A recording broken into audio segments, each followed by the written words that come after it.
Lately, we've been seeing a lot of unoptimized games being released, games that can't even be played on the most powerful computers, and we have to live with it. Then Borderlands 4 came out with absolutely terrible optimization, and players started complaining. The head of the development studio completely lost it, saying the game was perfectly optimized and that people should just buy decent computers. He then went on to say, make your own engine and show us how to optimize games. We're making premium games for premium players. We've been hearing such statements from developers far too often lately. Today, we'll explore why optimization in games has become absolutely abysmal, how developers are skimping on optimization, and whether developers will optimize games as well as they used to. As usual, share your thoughts in the comments. Well, you'll agree, the situation is absurd. You buy yourself a powerful computer, a graphics card that costs half the average family's salary, you install ultra fancy cooling to keep the system from melting, and you think, now I'm ready for anything. And then Borderlands 4 comes out. You press the start button, and your computer starts making such noises that the neighbors think you're either starting a nuclear reactor or a plane is landing in your apartment. The FPS jumps from 20 to 60, the video memory is full to the brim, the fans are screaming, and yet the picture is practically indistinguishable from Borderlands 3. And then the head of the studio shows up. Instead of admitting, yeah, we have problems, we'll fix it, he comes out and says, the game is perfectly optimized. It's just your computers that are weak. Buy proper hardware! Imagine if a car manufacturer said, well, if your car can't go faster than 40 kilometers per hour, then your road is wrong. Build yourself some proper asphalt. Sounds crazy, and in the gaming industry, it's become a reality, and it would be fine if he stopped there. But no, he then adds, make your own engine and show us how to optimize games. So not only did you pay for a game that's killing your computer, but you're also made to feel guilty. Like, don't like it? Well, go make it better.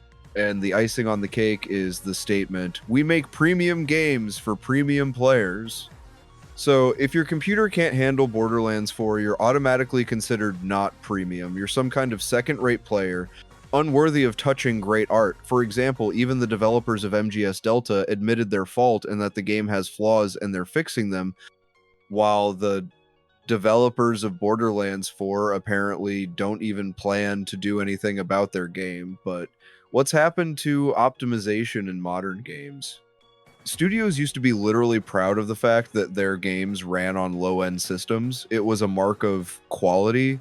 If your engine ran on a mid-range system, you were respected both in the industry and among players.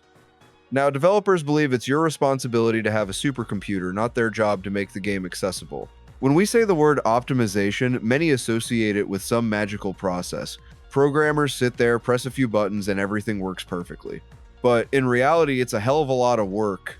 It involves hundreds of hours of analysis, editing, and testing. It involves programmers trying to figure out why a single texture consumes more resources than an entire level. It involves rewriting code so the game doesn't gobble up 16 gigs of RAM just to fit 2 NPCs on screen. And all this work is quite expensive. Publishers are practical people. They have calculators instead of hearts. They believe that developing optimization is an unnecessary expense amounting to millions of dollars, while optimization doesn't directly generate any money. And that's how optimization dies. Not because no one knows how to make it, but because no one wants to spend the money and time on it. But why did Borderlands 4 cause such a stir? After all, poor optimization is nothing new.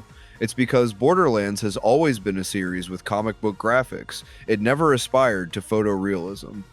That's precisely why players love the series. It's bright, stylish, yet at the same time light. And that's where expectations are compromised. When you launch Cyberpunk, you're willing to forgive lag.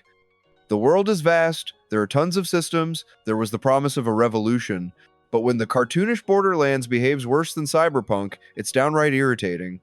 So who's to blame for this whole situation? The truth is, everyone is partly to blame. The developers, the players themselves, and the hardware manufacturers. Many studios, when releasing a rough game, are accustomed to the idea of, well, players will have to wait, we'll fix it with patches later. And often, developers themselves choose a beautiful image over optimization. And we turn a blind eye to this and simply wait for the first day patch, showing that we're satisfied with everything. Meanwhile, Nvidia, AMD, and Intel simply benefit from games not running on old cards. They benefit from every new game making you think, isn't it time to upgrade my graphics card? And the worse the optimization, the sooner you'll go to the store. And all these factors allow developers to cut corners on optimization. Will the days of well-optimized games ever return? When practically anyone could afford to play a new title? Actually, there's a chance. Sometimes, studios really put in the effort. For example, Resident Evil Remake ran flawlessly even on mid-range PCs, or Baldur's Gate 3, an example of how you can make a huge game and still optimize it well. However, optimization will be selective. AAA projects will continue to have terrible optimization. AA and indie titles, on the other hand, will strive to optimize to attract more players. And in fact, this whole optimization situation is quite scary, because if things remain as they are now, games will cease to be fun for everyone in the future. In general, this is already happening to some extent, because high-end components are quite expensive and not everyone can afford them, and developers are increasingly starting to neglect optimization. But perhaps the hate for Borderlands 4 will show the developers that players need good optimization, not just any old thing. We can only hope that they will finally listen to us, ordinary players.